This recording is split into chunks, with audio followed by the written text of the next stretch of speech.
We also would like to propose kind of community resilience planning, but what I really mean by that is integrated planning across the community that includes all the different groups that usually don't integrate and talk to each other, and actually doing planning collectively. Measuring and monitoring characteristics associated with resilience, which is something that a lot of my past work has been very focused on measurement of a very complex concepts, I'll say. So that's one that's uniquely important to me, and I also have measuring and monitoring recovery in here as well. But the idea is to be able to identify and search for and kind of come up with resilience actions and investments. And then, of course, research and other activities that will improve the safety of buildings and these response procedures, community recovery, and so on. I want to thank our team. It's a long list, but I'm happy to provide that list of people to you all later. But I also want to leave those that are in universities with this list of opportunities for students, postdocs, and faculty members. There are lots of ways to participate and actually be part of research at NIST. So please at least make note of some of these and come to find me later to talk about them. Thank you.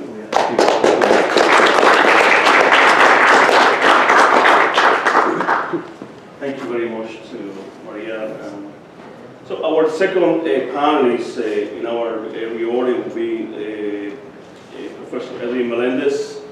And Edwin is a colleague from CUNY, Hunter College. He's a professor of urban policy and planning. And he's also the director for a number of years of the CUNY Center for Puerto Rican Study.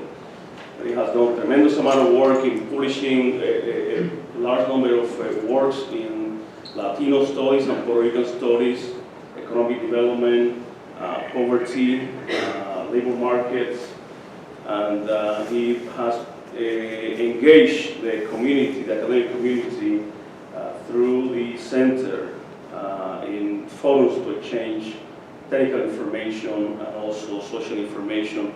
And I asked him to stop by and share that experience, that first-hand experience. Thank you.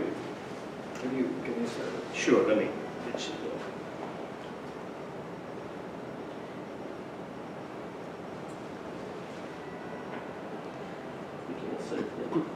There's also a pointer and a clicker. Yeah, okay.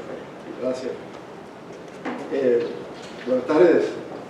Well, it's a real pleasure to be here sharing some thoughts with you. Gracias, Jorge, and all the organizers. A very impressive group of people have put this together, so thank you for doing this. I have a much longer agenda that I have time for, so I'm going to skip through some of the preliminary thoughts about this. I will direct you to some of our publications that I have summarized everything that you needed to know about the Puerto Rico crisis prior to Maria and a little bit after Maria. So I'm going to skip all this preliminary part about the impact of the crisis and where we are, the consequences of that. I'm going to jump into what is it that we have done since the onset of Maria. We started this page with Puerto Rico, high demand for where to donate and where to volunteer and how to connect to Puerto Rico, so we created a page. And we added the last three tabs that you see there, one of which is the one I'm going to focus on here, which is the so-called Data Hub. Data Hub is a GIS application. We intend to use it to bring evidence-based for decision-making in Puerto Rico and everything that has to do with planning and recovery and economic development and what have you. And so we made some progress in that area. As a matter of fact, we have some of our partners here. For planning purposes, one of our partners, the Asociación de Planificadores Puertorriqueños, Federico del Monte, I'm sorry, the other Federico. Federico del Monte is here, and we're doing some courses and capacity building with them. On the research side, we try to focus on socioeconomic impact, and one of our partners, Fernando Rivera, is here from UCF, and the Puerto Rican hub down there. We train faculty to use these tools. So anyway, we have an effort going for a couple of years now, since the onset of Maria. And what we're trying to do is really standardize data collection, make it accessible for people, And one of the things that we need to develop are all these indicators as layers. So the action plan for the governor, sustainable development goals, we're translating all that to layers that can be used at the local level for GIS.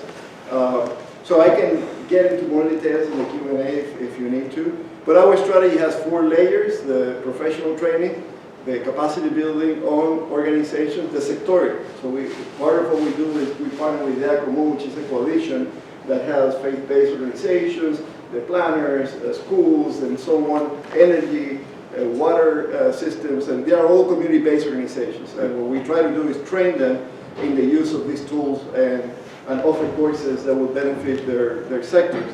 And we also sponsor conferences that bring everyone together. We've done 4 so far in Puerto Rico, including trainings and workshops.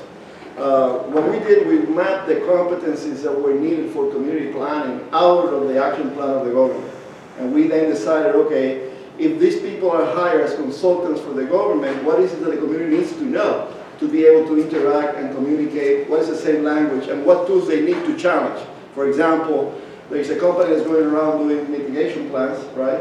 We want the community and the municipalities to say, no, this is a draft. We're going to take this and digest it, and here are the tools that we have to question what is offered to us as a first step, right? So we planned that in terms of a series of courses that are going to lead to a certification, and we're working with a bunch of academics and other professionals in Puerto Rico to teach this. So let me give you some few simulations. All of these are contained in our report, so you can actually see the narrative for this in our website. It's Centro PR. Just type Centro PR in Google and it goes there. In the front page, you see something that is called Review Puerto Rico. And you click there and go to the data hub, and all of these layers that I'm going to show you are there available for the take. And by the way, there's a dashboard, you can download the data. And most of this data is public data, except the ones that we construct. From the census data and others, we have our own. Right now, we have about 200 or more layers, including electrical infrastructure, community water systems. I can go down the list. We're about to upload agricultural use in the farms and so forth. We just digitized the zoning, the new zoning, compared to the prior zoning, in which is, the implication for coastal stuff is tremendous. They have wiped out a lot of communities with the new classification of tourist areas, right? Where you have people actually living. But let me just stop there. Anyway, so let me go to the impact of Hurricane Maria. Most of these layers come from FEMA. We harvested them and we maintain APIs that upgrade the data that is available by FEMA all the time. So anything that you see here, you can replicate right now. So we started adding flooding. We have the 100 and the 500. And we have the actual, this is the actual flooding in Maria, right? So you can compare those 3 layers and decide by yourself whether Maria was a 100-year event or a 500-year event. And in my opinion, it was somewhere in between, but it was pretty harsh. Bad news is that we may expect more of this to come, but it's a separate conversation for the scientists in the room. So we can add damage, homes, roof, foundations, etc. We have all those layers. And we can add non-repairable units, and you can reach your conclusions about what the damage was. By the way, this is all, you can zoom at the block level with most of this data, right? For the housing, we translate into that. We have another report on school closing, and out of these conclusions, we basically have the layer for schools open and closed over the last few years. We use the data. This is school enrollment, so obviously there should be some school closing. The question from our point of view, community planning, is should we do it the way it was done, in which 2/3 of the school closing happened in the rural areas, right? So basically a de facto policy of abandonment of the countryside at this time, right? That's and you do all that with simulation for GIS.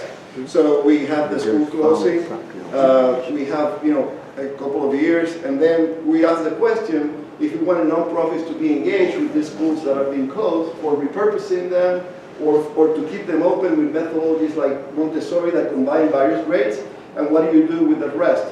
Well, our suggestion is that they do resiliency centers and they start doing, clinics and daycares and adult training and using the rules in a different way.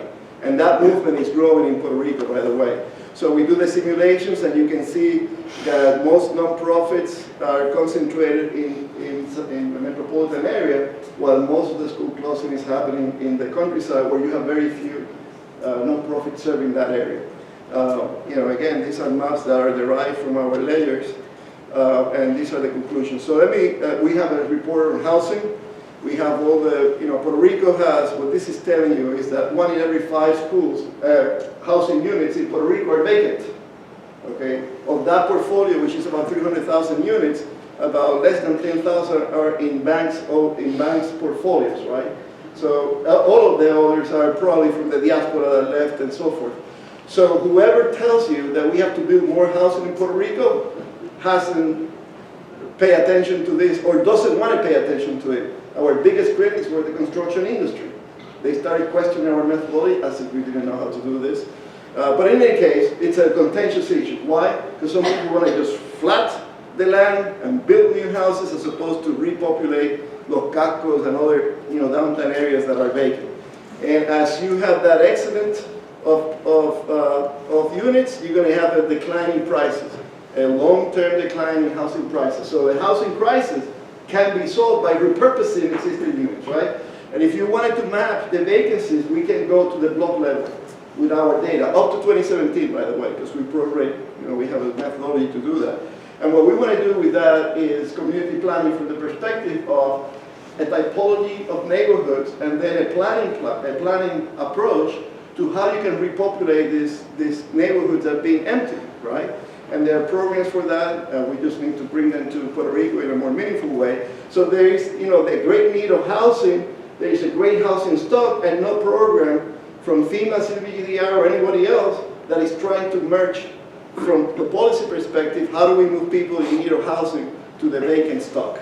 And that's a planning process. And part of the planning has to do with finding the typology. So I'm going to move quickly because I see Jorge kind of, nervous there. I just got to the scientist stuff, right? So mitigation. So you have layers to look at mitigation from the regional perspective. You know that the solving flooding in the coast depends on cleaning up the lakes up there, right? So we have several simulations here. I'm just going to go quickly through them. This is an example of Rio de la Plata that starts in Guayama and goes down to Comerío, Naranjito, to Abaja, and then Dorado. You want to solve the problem in Dorado? We have mitigation reports. Almost more than 50% of the people in Dorado are in flooding areas, whether 100 or 500. And, by the way, the social vulnerability index in those areas is 50-60%. So you have a great risk. You put those two things together. So you can do these simulations. I'm just showing the layers that I'm using here. This is one type of layer that you can see. This is another layer where you impose the flooding. This, you remove the photo. This, you add the damages from FEMA. The blue tarps, we have about 2/3 of the blue tarps finished. We need to update that layer. But you see where the claims are, all the red dots in FEMA. And this is for Comerío. Now you can look at where are the vacancies. So if you want to move people in risk areas, where nearby you have vacant stock of housing. So that's the kind of simulations you can do here. Again, I'm not going to dwell too much in this, but you can do the same for Naranjito, to Alta, and then you get to Dorado, where you can see that the flooding is, almost the whole town is underwater. We have layers about the updated mitigation plans in most of the island. You can do several simulations with that. You can map the social vulnerability index. You can do tables with the dashboard and look at the numbers that you want. I'm going to skip the future scenarios. These are some of the reports that I mentioned. They're on our website. You can download or print it or send me a note, and I'll send you the actual copies. And I think this is, this is about it. Yeah. Thank you.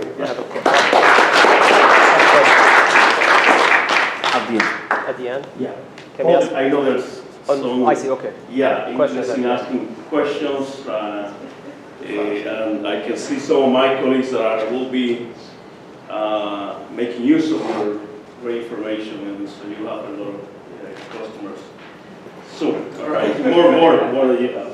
Great, so we're going to move quickly to our next speaker. Is Professor Donovan Finn.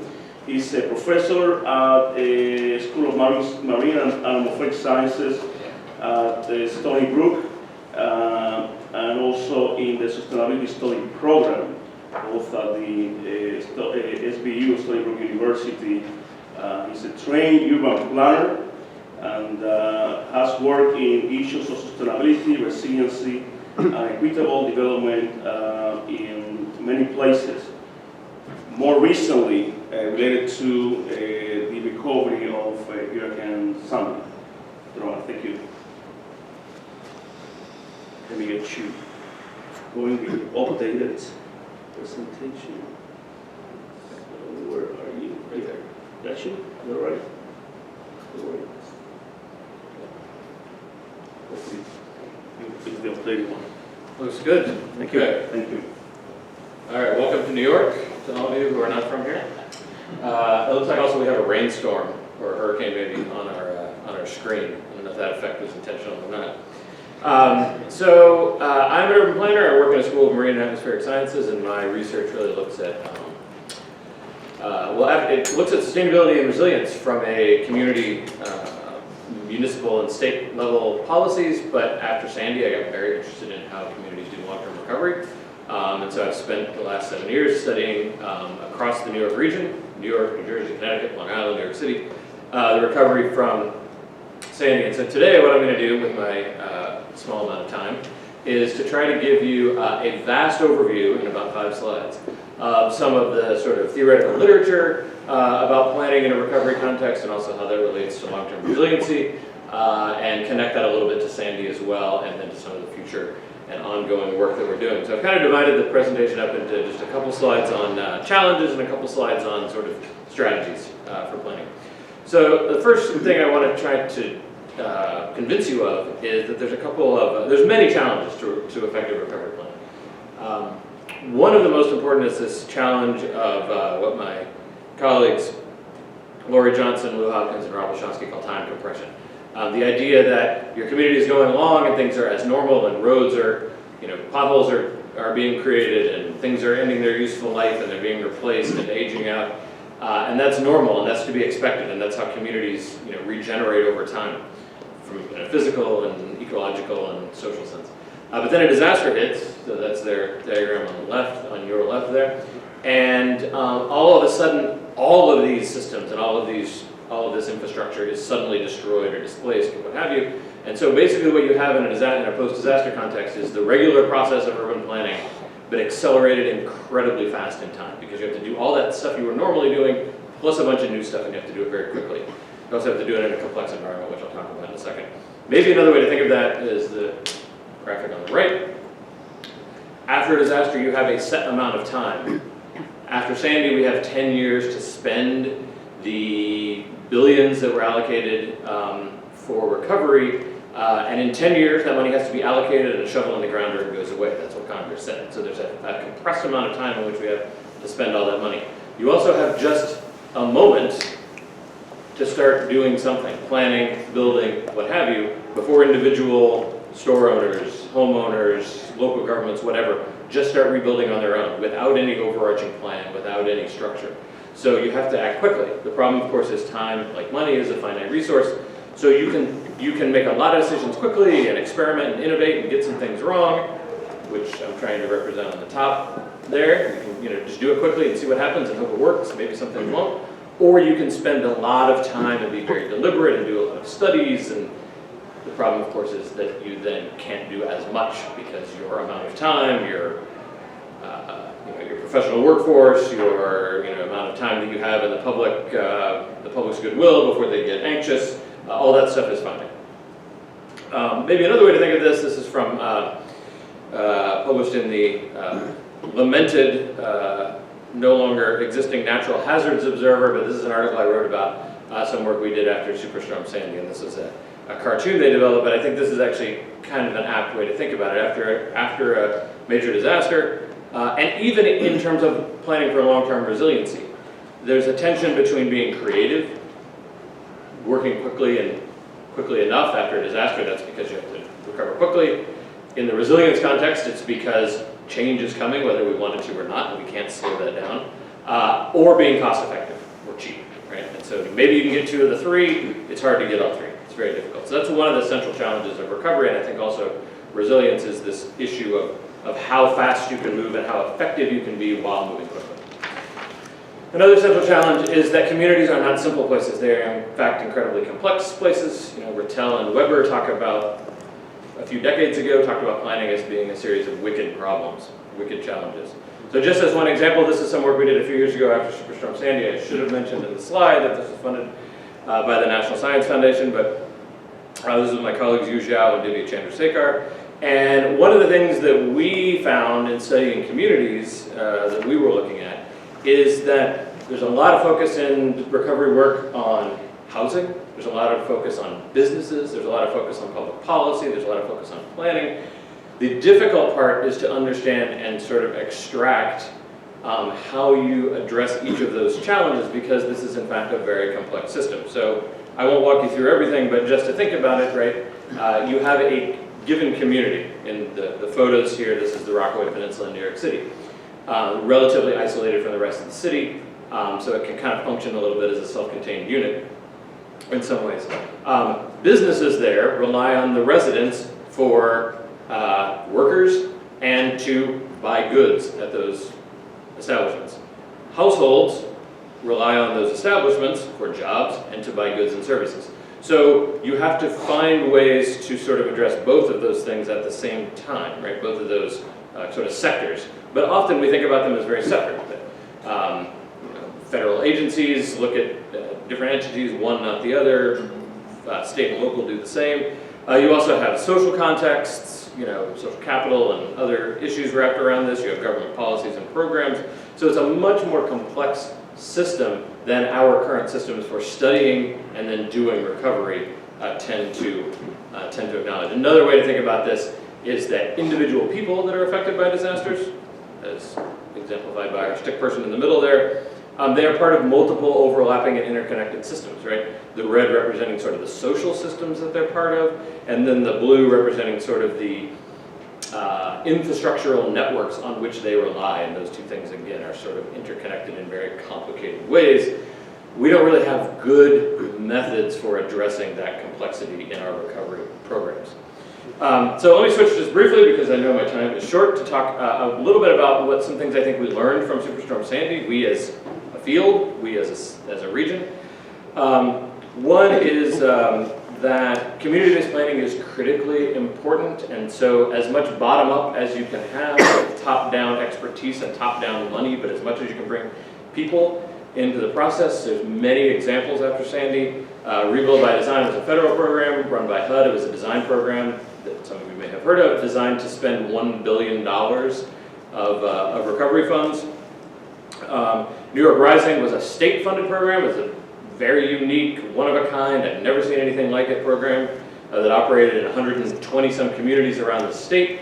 That was a very, attempted to be a very sort of participatory planning process that I think has had its challenges, but also many successes and a lot to learn from that. New York City developed a program called Resilient Neighborhoods, where they put planners who usually work, you know, in downtown Manhattan, and they developed field offices and put them out in the fields in affected communities and developed these very nuanced, localized recovery and resilience plans for neighborhoods, often that were very unique for the New York City context, very different from the sort of the rest of the city. New Jersey Future was a nonprofit in New Jersey who really developed a very innovative program to hire and then place pro bono planners in coastal communities that had very little internal planning capacity, or maybe none, and to help them write grants, write recovery plans, do resilience analysis, etc. And the last on the bottom right there is a fully community-led process in Staten Island, where a group of local residents, some of whom were professional planners and architects, but they got some philanthropic funding and partnered with some local educational institutions and ran their own recovery and long-term resilience process called SI Imagines, Staten Island Imagines. And the last thing I will mention is that I think the other thing we need to do is for planners and the planning field to get better about using data and science in planning. So I'll just give you two quick examples of that. The one on the left is a citizen science program, and we need more of that, I think, kind of a citizen science program, designed to have local residents in low-lying, flood-prone areas in New York City. This one is around Jamaica Bay. So my colleagues are here from the Science and Resilience Institute that run that program, where local residents report sort of fine-grained flooding details that they are experiencing on a day-to-day basis as local residents that are just not being captured in sort of the broader mechanisms that the city uses to track and deal with flooding issues.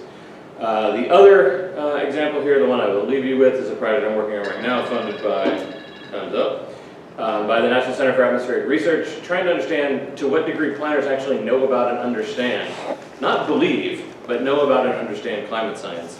So this is just a couple questions of a survey that's actually live right now. It's being done across the U.S. We've got about 400 responses so far, and as you can see, I don't have the questions there, but most of the planners we've interviewed, 59% think that climate change is a very urgent problem in their communities, and yet from that same respondent pool, 43% think that they and their planning staff that they work with in their community have only a somewhat adequate or inadequate understanding of the science of climate change, period.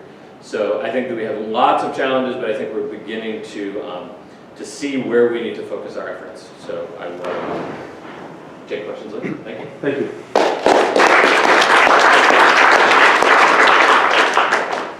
Thank you, Donovan, and all the three speakers to stick to the time. I think we're almost cashing out there. We're going to move a little bit more into the technical side, more on the engineering aspect of the recovery.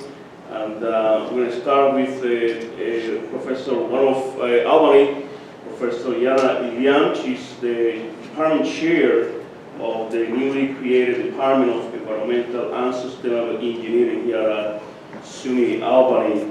And Yana is currently working on an innovative solution for cleaning off-sites contaminated by emerging water pollutants and addressing critical issues that links to food, water, and energy. So one key aspect that in this process is water, and not only water but also clean water. So Yana will talk a little bit about this. Thank you. Thank you.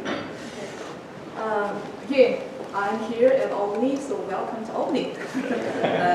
Hopefully you enjoy the snow this morning. So we had a panelist who couldn't come yesterday, so basically so far we haven't addressed the water and wastewater issue. When we talk about water, there are two separate issues. One is drinking water, clean water. Another one is wastewater.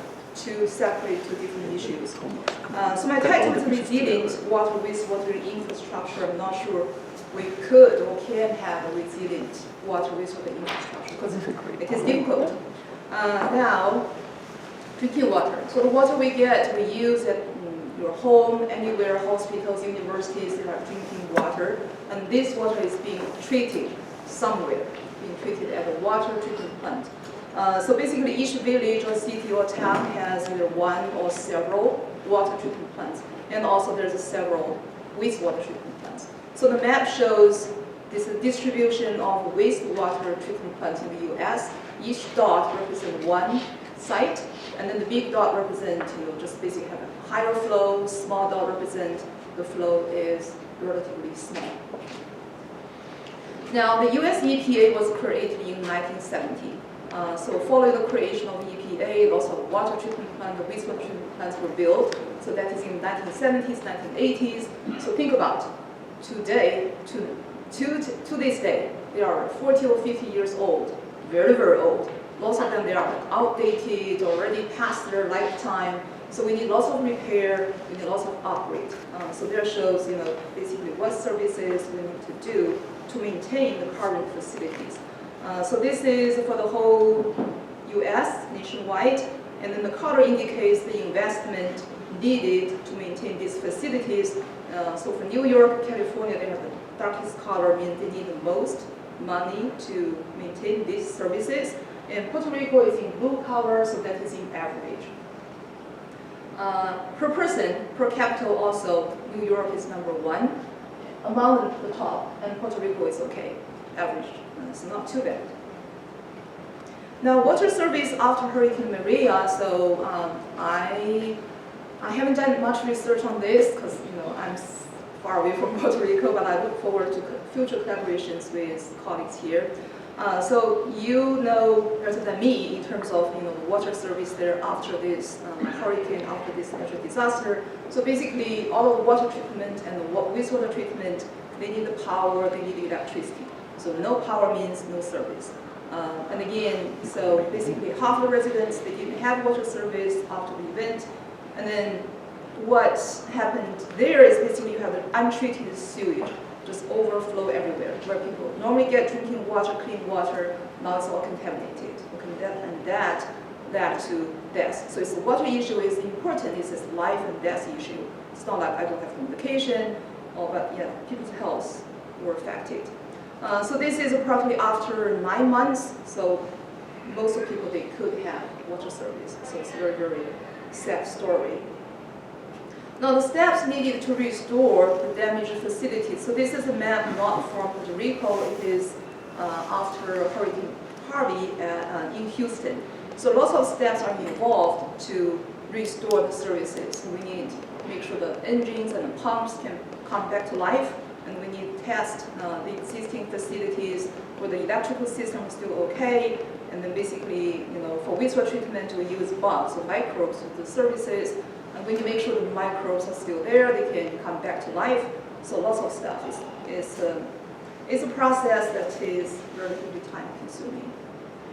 Now, solutions for drinking water. Currently, basically, like I said, every village, every city or town has a centralized water treatment plant. So it's centralized, but once this centralized plant is not functional, then the whole population in that place is going to suffer. So one of the solutions is, can we have decentralized water services? So we can, instead of having one plant in one village, can we have hundreds of populations that share one small water treatment plant? So they'll be easy to restore and come back to life. And then the second one is, can we have household water treatment or safe storage? So if you don't have access to drinking water, can you treat water at your house? It is possible if we can educate the residents, the communities on how to treat water. Very simple solution is biosand filters. So you have these sand filters, I think they are currently being used in developing countries, very remote places. So at the bottom of the sand filter we have gravels, and then on top is a sand, and then so basically water trickling down, the solid or bacterial stuff can be blocked or stored